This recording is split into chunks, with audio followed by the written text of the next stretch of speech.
নমস্কার বন্ধুরা, cook with dishes ফ্যামিলিতে সবাইকে জানাই স্বাগত।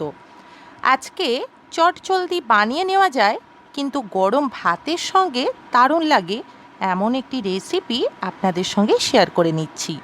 আমাদের আজকের রেসিপি বড়ি দিয়ে চুনো মাছের বাটি চচ্চড়ি। তাহলে দেরি না করে দেখে নেওয়া যাক রেসিপিটি আমরা কিভাবে বানিয়ে নিয়েছি। এখানে আমরা 200 গ্রাম চুনো মাছ নিয়ে নিয়েছি। চুনো মাছটা একটু বেছে নেব, দেখতেই পাচ্ছেন পুরো ফ্রেশ মাছ। মাছটা খুব ভালোভাবে বেছে ধুয়ে পরিষ্কার করে নিয়ে ফিরে চুনো মাছটা ধুয়ে পরিষ্কার করে নিয়েছি এবং একটু নুন হলুদ মাখিয়ে নিয়েছি। এখানে আমরা কড়াটা বসিয়ে আমরা শুকনো খোলায় চাল কুমড়ো এবং কলাইয়ের ডাল দিয়ে বড়ি তৈরি করা হয়েছে, সেই বড়িটা আমরা শুকনো খোলায় ভেজে নিচ্ছি। এটা আমাদের বাড়ির তৈরি বড়ি। শুকনো খোলায় বড়িগুলো একটু নেড়ে চেড়ে ভেজে নিচ্ছি। বড়িগুলো ভেজে নেওয়া হয়ে গেছে, এবার আমরা তুলে নিচ্ছি। এবারে ওই কড়াতেই পরিমাণ মতো কিছুটা সর্ষের তেল দিয়ে দিচ্ছি। তেলটা গরম হয়ে গেছে, এবারে স্লাইস করে কেটে নেওয়া পেঁয়াজ আর কয়েক টুকরো রসুন কুচি কুচি করে কাটা দিয়ে দিচ্ছি। পেঁয়াজ এবং রসুনটা তেলের মধ্যে ভালো করে একটু নেড়ে চেড়ে ভেজে নেব।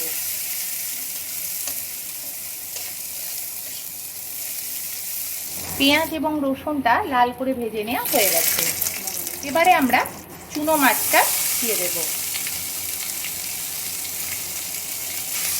পেঁয়াজ এবং রসুনের সঙ্গে চুনো মাছটা খুব ভালোভাবে নেড়ে চেড়ে মিশিয়ে নেব।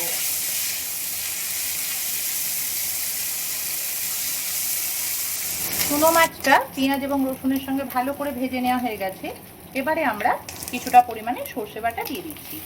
এখানে আমরা সাদা এবং কালো সর্ষে দুটো পরিমাণ মতো নিয়ে বেটে নিয়েছি।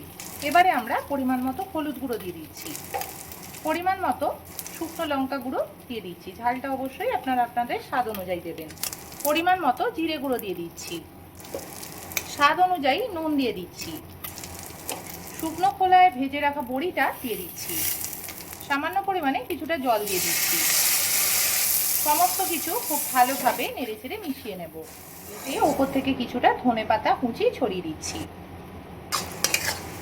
ধনেপাতাটা ভালো করে তরকারির সঙ্গে একটু নেড়ে চেড়ে মিশিয়ে নিচ্ছি।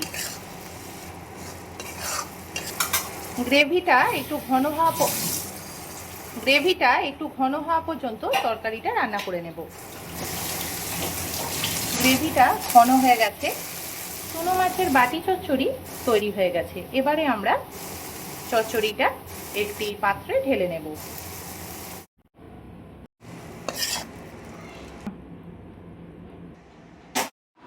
বড়ি দিয়ে চুনো মাছের বাটি চচ্চড়ি তৈরি হয়ে গেছে। রেসিপিটি কতটা সহজ দেখতেই পেলেন। রেসিপিটি গরম ভাতের সঙ্গে একদম জমে যাবে। বন্ধুরা, আপনারাও আপনাদের বাড়িতে রেসিপিটি এইভাবে বানিয়ে দেখবেন। রেসিপিটি ভালো লাগলে ভিডিওটিকে লাইক, কমেন্টস অ্যান্ড শেয়ার করবেন এবং আরও নতুন নতুন রেসিপি পেতে আমাদের এই চ্যানেলটিকে সাবস্ক্রাইব করবেন। সকলেই ভালো থাকবেন, সুস্থ থাকবেন। নমস্কার।